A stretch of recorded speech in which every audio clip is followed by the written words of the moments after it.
By 1998, the computer-generated dinosaurs of Jurassic Park and other state-of-the-art movie monsters were taking the biggest bites out of the box office. In the wake of their success, filmmakers Roland Emmerich and Dean Devlin, the team behind the sci-fi blockbuster Independence Day, set out to reinvent Godzilla for a new generation.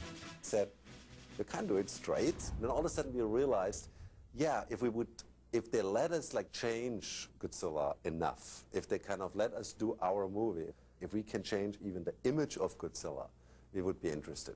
But what happened is about 95% of the film is digitally animated, and a sleeker, faster, meaner, more agile, wilder Godzilla than you've ever seen before. Emmerich and Devlin cast Broadway and film star Matthew Broderick as a biologist in hot pursuit of the marauding monster. He was joined by Maria Patillo as a novice TV news reporter and Hank Azaria as an over-caffeinated cameraman. Well, I've always been a fan of Godzilla, so I just got a call that said, the people who did Independence Day are doing Godzilla and want you to star in it. And I was like, are they sure? And yeah, and I'll be right there. I'm on duty.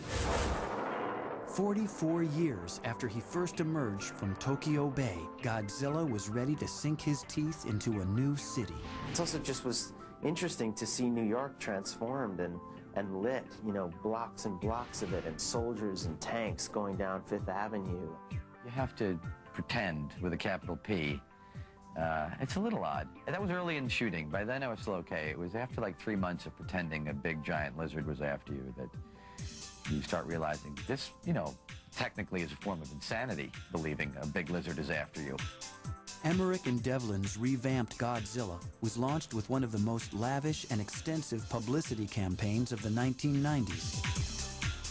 To see an American company take on Godzilla with a big budget, that was just really exciting. And I remember seeing the trailers, and all that was handled awesomely. Godzilla opened in 3,310 theaters on Memorial Day weekend 1998. The movie stomped, pummeled, and crushed its competition at the box office, earning a record $74 million in 3 days. It went on to gross over $300 million worldwide.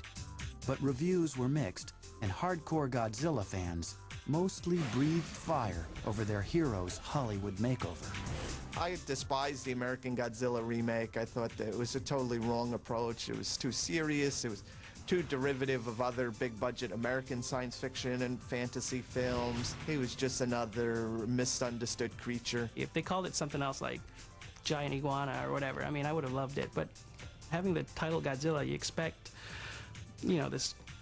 this I don't know, mutated, dinosaur type thing coming out at you with fire and destroying cities and whatnot. This Godzilla, he was running from the airplanes and hiding in the buildings. For die-hard fans, Godzilla would always be a guy in a green lizard suit. And to their delight, that tradition continued in Japanese-produced hits like Godzilla 2000 and All Monsters Attack in 2001. He's kind of gone back to the roots of becoming more of a destructive force. All Monsters Attack. He was incarnation of dead spirits of all the Japanese that died during World War II, and their spirits just taking out their aggressions on Japan, because supposedly Japan has forgotten their sacrifices during World War II. Perhaps the ultimate experience for any Japanese monster fan is G-Fest, an annual gathering in the U.S. that attracts up to 1,000 admirers. My first movie, I think, was Godzilla vs. King Kong, and I think I was the only kid in the class rooting for Godzilla. I showed him his first film, and he's been hooked ever since. A guy named J.D. Lees was able to gather common Godzilla fans from around the country, and from there, G-Fest was born. They'll have all kinds of Godzilla collectibles for sale for the fans, like from movies, posters, toys, you name it. There's also little events, like sometimes the director will show up from Japan. The little kids, they have costume contests. And here he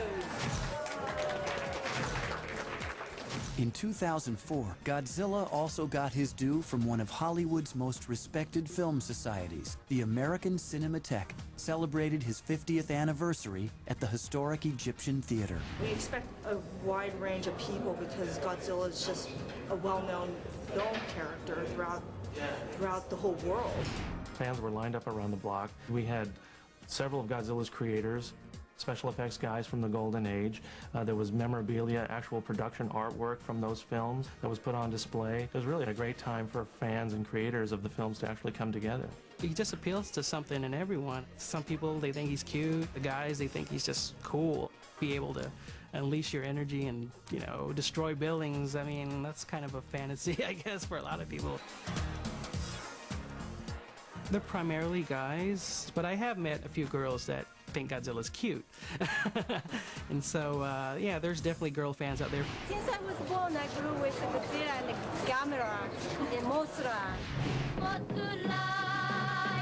Godzilla has emotion, especially in 1984, I cried it. I cried in the theater, and I got videotape, and every time I see that one, I cry. When Animal Icons returns, the monsters of Japan get ready for their biggest battle ever.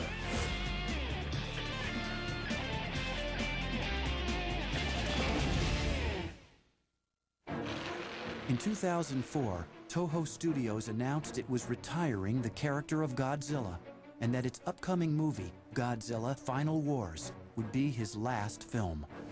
But fans around the world had heard those kinds of warnings before. I don't really think Godzilla's going to go away for long.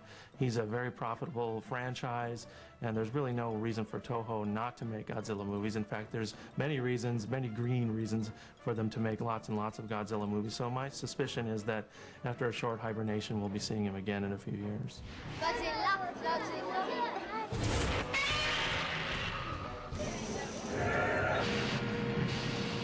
More than 50 years after Godzilla first terrified audiences, toppled buildings, and threw Tokyo into turmoil, audiences still can't resist this rubber-suited wonder.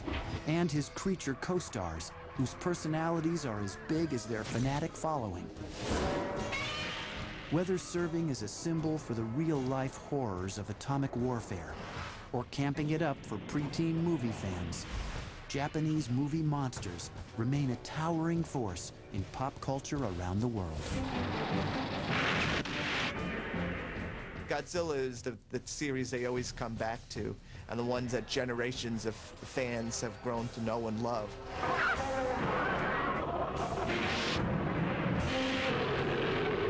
Godzilla actually has some sort of emotion, you know? He gets sad, he gets quizzical, he gets mad.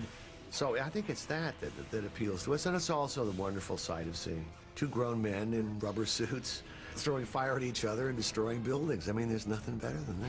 Absolutely fascinating that people would become so swept up by something that grew out of Japan's fear of nuclear radiation. It's a phenomenon.